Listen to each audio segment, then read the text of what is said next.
স্নান করে চলে এসেছি, সব রেডি হয়ে গেছি। জগন্নাথ মন্দিরের দিকে ঘুরতে যাবো বলে তোমাদের দাদাভাই যে স্নান করতে গেছে এখনো পর্যন্ত আসেনি। বেটু এদিকে ফোন দেখছে, ওকে স্নান করে দিয়েছি। আর তোমাদের দাদাভাই আসলে ভাবছিলাম খাবো, কিন্তু ওরা এখনো আসেনি, একটা বেজে গেছে। তাই বেটুকে নিয়ে আমি খেতে বসে বলতে চলো কী আইটেম হয়েছে আমাদের পিকনিকে সেটা তোমাদের সাথে শেয়ার করবো। চলো, আমরা সেকেন্ড ব্যাচে বসবো, আর তার আগে খেয়ে নিয়েছে এক ব্যাচ, আর এইটা দুটো ব্যাচ হবে। তো আমরা খেতে বসে গেছি, আর অনেকে ঘুরতে চলে গেছে, সেই জন্য 4-5 জন 6 জন মিলে এরকম করে খাওয়া দাওয়াটা হচ্ছে। তো যাই হোক, দেখতে পাচ্ছ প্রথমে কী দিয়েছে, ফ্রায়েড রাইস আর কাবলি ছোলার তরকারি দিয়ে দিয়েছে।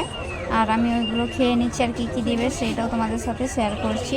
তো দেখতে থাকো। এই যে দেখতে পাচ্ছ মাংস হয়েছে, আর একটা কি সবজি বুঝতে পারছি না, আর ডাল হয়েছিল, ভাত আর ফ্রায়েড রাইস, কাবলি ছোলার তরকারি তো দেখলেই।